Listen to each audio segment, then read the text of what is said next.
I think what's clear is, I mean, us as humans, I guess we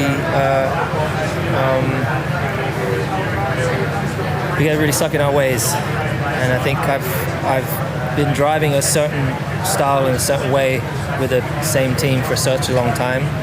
I've moved to a new car, and it requires such different driving style and settings. Like I'm using engine braking, which we'd never ever used in the previous year. Got much different brakes if you're on Brembos, and I've been on CIs for the last 15 years or so. And this car just requires a much different driving style, and so I'm adjusting to that, and I think I am slowly getting it into my head. And getting the balance right. I think what's clear is that Charles starts with a setup and he stays with it pretty much all weekend, and I was a long way away from him last weekend and this weekend. And just before qualifying I go close to him, but then all the settings are all off. I haven't. So yeah, I got to do a better job through the weekend. I know I can, and I will. After years of dominance, criticism, and a radical change of team, Lewis Hamilton breaks his silence. The 2025 Bahrain Grand Prix was more than a race. It was a statement. Failure or redemption? Is the Ferrari era beginning for the seven-time champion? Today we analyze everything you didn't see on track. Saturday's session in Bahrain wasn't just disappointing for Hamilton, it was deeply symbolic. Since his arrival at Ferrari, expectations had been sky-high, a seven-time world champion joining the most legendary team in Formula One. But in qualifying, reality hit hard. Hamilton finished in 9th place, a result that left him almost 0.6 of a second behind his teammate Charles Leclerc. That gap in the world of F1 is a chasm. It wasn't just a bad result, it was a reflection of his disconnection with the car, evidence that despite his experience and talent, he still hasn't fully adapted to the SF-25. The immediate reaction over the radio was revealing. "I'm sorry guys. I'm really sorry," he told his engineer Riccardo Adami. It wasn't an excuse nor a justification. It was a confession, almost an act of public contrition. That sentence, brief but laden with emotional weight, condensed the feeling of guilt that was overwhelming him. He knew he had failed not only as a driver but as a leader within Ferrari. Later, before the media, his tone didn't change. He was direct, humble, and self-critical. "I'm not doing a good enough job on my part, so I have to keep improving." These words, far from being simple post-race statements, reveal the mental state of a driver who, despite his glorious record, is willing to acknowledge that he is in the process of personal and professional reconstruction. This episode inevitably recalls what he experienced in his final season with Mercedes. During 2024, Hamilton was vastly outperformed by George Russell in qualifying, losing that duel by a crushing 19-5.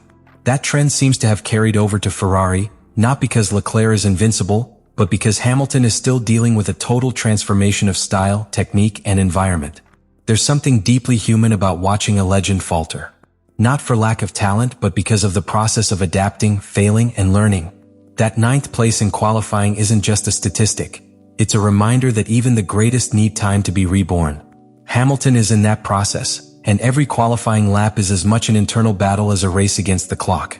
Sunday in Bahrain was a completely different story. If Saturday represented the abyss, Sunday was the beginning of a climb. Lewis Hamilton, starting from 9th place, gave a lesson in driving, strategy, and resilience. It was the kind of performance that reminds us why he's one of the greatest in the history of the sport. The transformation between qualifying and the race was so radical that it seemed the driver from Saturday and Sunday were two different people. From the opening laps, Hamilton showed a clear understanding of the race pace. He opted for a medium tire strategy, a choice that required precision and the ability to maintain pace without degrading too much. In each sector, the Briton built his comeback with surgical movements, analyzing every opportunity and executing overtakes with his characteristic composure. But there was one in particular that didn't go unnoticed, his overtake of Max Verstappen. That moment was more than just a pass on the track. It was a scene steeped in history and symbolism. Hamilton, in a Ferrari, overtaking his old Red Bull rival in a clean but aggressive maneuver. A scene that left many fans on their feet, remembering the intense duels they engaged in between 2021 and 2023. It was a clear warning. Hamilton is not just passing at Ferrari. He's there to compete. Recognition wasn't long in coming. At the end of the race, he was voted Driver of the Day by the fans with a resounding 29.6% of the vote. He easily beat out Oscar Piastri, the race winner, and his teammate Leclerc. This public support is no coincidence. It's a reflection of what he conveys when he's inspired, the ability to overcome challenges, to read the race like a chess player, and to put on a show without losing effectiveness. This rebirth in Bahrain also revealed another facet: his growing connection with the SF-25. Although qualifying showed his difficulties in getting the most out of it on a fast lap, the race was evidence that he's understanding how the car works under longer conditions, in tire management, balance, and degradation. He's starting to handle the Ferrari like a Ferrari driver, not like a former Mercedes driver adapting. And yet, this brilliant Sunday doesn't erase Saturday's problems. But it does leave one certainty: Hamilton is closer to his best. The way he handled the pressure, his controlled comeback, and his determination on every lap show he still has a lot to offer. Bahrain wasn't a victory, but it was something more important. A demonstration that the competitive fire remains intact and that, with a better qualifying, the podium is within reach. In a season that seemed to start with doubts, this performance lit the spark. If he can carry that confidence from Sunday to Saturday, Hamilton could once again be a constant threat at the top of the grid. The comeback in Bahrain not only brought him closer to the top 5, it brought him closer to himself, to his essence as a driver, and to what could be the true beginning of his legacy with Ferrari. Changing teams in Formula One is never a simple process. But what Lewis Hamilton is experiencing with Ferrari goes beyond a simple adjustment. It's not just about changing the color of the suit or learning new names in the garage. It's a technical, emotional, and mental transformation that is demanding the best of him, but is also taking him out of his deepest comfort zone. After almost 2 decades with McLaren and Mercedes, Hamilton has built a way of driving based on very specific technical habits. His relationship with the engineers, his braking references, how he interprets the car's information, and how he pushes it to the limit. All of this was built on a foundation that no longer exists. And that's where the real challenge begins. Hamilton explained this clearly after the Bahrain Grand Prix. He said that as human beings, we are very rooted in our habits. What he's trying to do now with Ferrari isn't simply adapt, it's unlearn. He spent over a decade perfecting a style with a specific setup, a specific brand of brakes, carbon industry, engine maps, and sensations that have now disappeared. Today at Ferrari, he's using Brembo brakes for the first time in years, with a completely different behavior, both in terms of pedal pressure and the car's response under braking. But the biggest challenge isn't just technical, but muscular and sensorial. Hamilton mentions the use of engine braking, a tool that wasn't part of his usual repertoire. It changes everything: how he approaches corners, how he regulates entry and exit, how he conserves his tires. It's a new language, a new code. And although he's a driver with 7 titles, the learning curve is real, steep, and sometimes painful. The SF-25 demands a style that favors anticipation and surgical precision in high-speed corners. Hamilton is accustomed to a car that, for years, gave him confidence by attacking corners more aggressively. With Ferrari, such aggressiveness comes at a price if it's not done with millimetric precision. The margin for error is narrower. Every tiny deviation, every miscalculation in braking or weight transfer can cost him vital tenths of a second. And yet, amidst that sea of adjustments, Hamilton said something revealing: "I think I've figured out how the car likes to handle itself." That phrase, spoken after Bahrain, is perhaps one of the most important of the entire season. It's not a casual statement. It's the turning point. It means that after weeks of trial and error, he's beginning to find a fine-tuned connection with the SF-25. He's recognizing what kind of inputs the car needs to perform at its best and is beginning to communicate with it in the same language. That doesn't mean the problems are solved, but it does indicate that the most critical stage of the adaptation process may be coming to an end. And most importantly, he's doing it without losing his essence. He's not trying to become a Leclerc 2.0 or copy anyone's style. He's reinterpreting his own style to fit into a new technical environment while maintaining his identity as a driver. What's at stake isn't just his performance on the track, it's his legacy. Because adapting to Ferrari at this stage of his career and succeeding would be one of the most impressive feats of his career. Technique, instinct, intelligence, everything is undergoing a transformation. And if he manages to put all those pieces together, he won't just be competing. He'll be redefining what it means to be a champion. The Bahrain Grand Prix was significant not only for Hamilton's performance, but also for what it represented technically for Ferrari. It was the venue chosen by the Scuderia to introduce the first major package of updates to the SF-25, and with it, a decisive step in the evolution of the car for the 2025 season.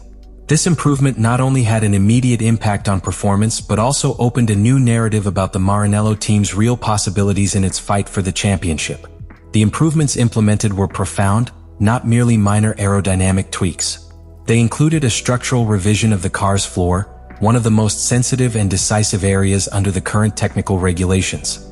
The redesign focused on optimizing airflow under the car, generating more downforce without compromising straight-line efficiency.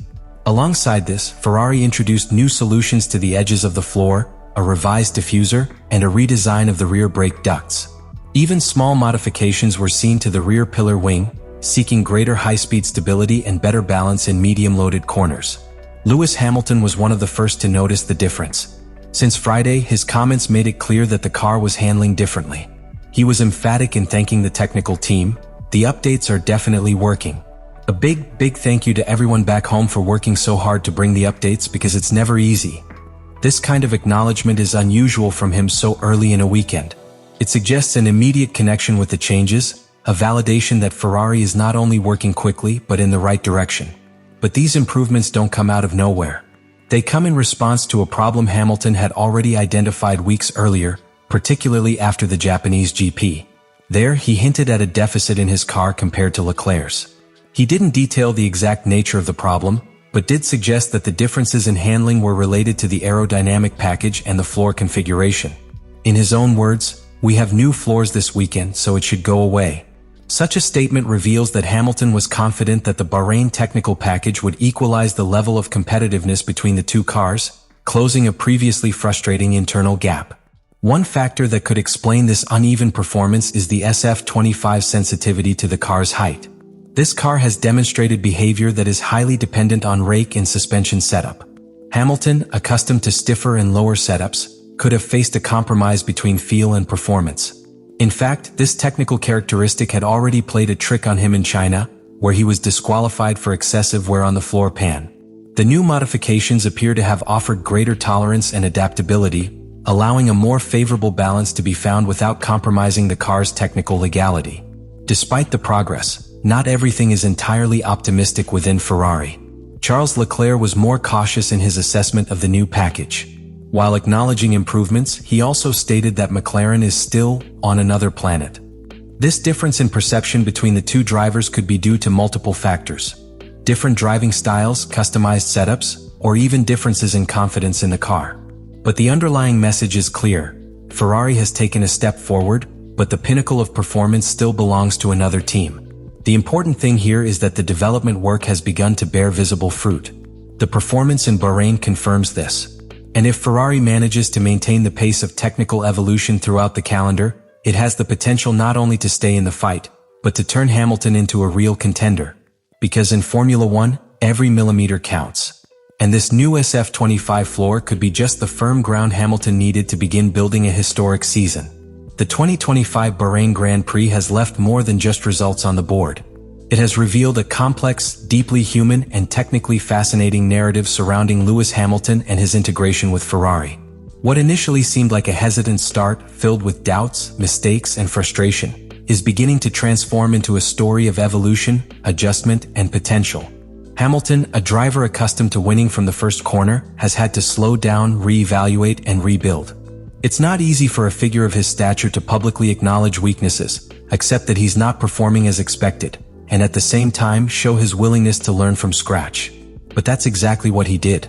His humility after a poor qualifying, his responsiveness in the race on Sunday, and his clarity when speaking about the adaptation process are signs of a mature competitor who knows that the path to success isn't always straightforward.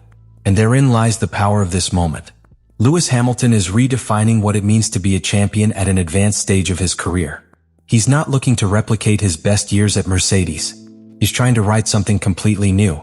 The context is different, the car is different, the environment is more demanding. But his ambition is the same: to win. Not because of the number of trophies, but because of the challenge it represents. Ferrari, for its part, has responded. The updates introduced in Bahrain not only corrected the car's obvious problems, but also sent a powerful message. There is commitment, there is investment, and there is clear technical direction. This is crucial in a season where McLaren has taken the lead and Red Bull remains a threat. If Ferrari can maintain this pace of development and Hamilton continues to make progress in his adaptation, The duo has everything to become a legitimate contender for wins, and perhaps later for the title. What happened in Bahrain can be interpreted as a turning point. A moment in which Hamilton, after a difficult start, begins to understand the language of his new car. And when a driver like him begins to speak fluently with his car, what follows are not words but results. This isn't the end of a cycle. It's the beginning of a new one. And if this progression continues, the discouraging qualifying weekends could be a thing of the past, replaced by consistent, aggressive, and strategically brilliant performances. Bahrain was the first warning. The rest of the grid would do well to pay attention, because Hamilton is back. And this time he's doing it his way in unfamiliar territory, but with the same goal as always, to make his mark.